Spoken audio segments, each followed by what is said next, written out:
Балаларыңыз творог жемейтін болса, дәл осы десерт түрін жасап көруге кеңес берем. Өте дәмді болып шығады. Дүкеннен сатып алғаннан гөрі әлде қайда пайдалы. Мен үйдің творогын қолданып жатырмын және оның үстіне сгущенканы қосып, осылайша блендермен жақсылап езіп аламыз. Бізде кремообразный масса шығады. Енді бұны формочкамызға құямыз және морозильникке қатыруға жібереміз. Егер сізде бұндай ыдыс болмаса, онда кекстің ыдысына қатыра берсеңіз болады.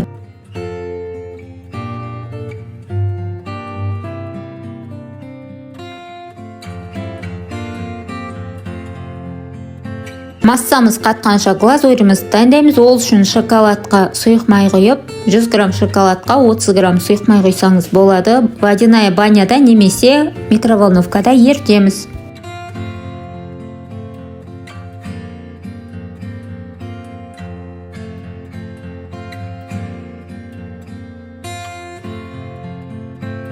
Қатқан сироптарымызды шпажкаға осылайша қыстырып аламыз да глазурімізге батырамыз.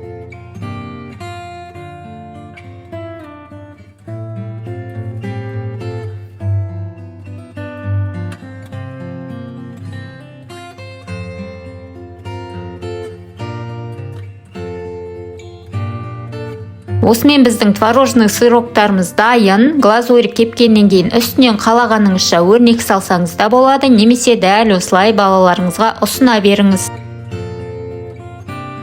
Рецепт ұнаса лайк басып, комментарий жазып, тіркелмесеңіз арнама тіркеліп кетіңіз.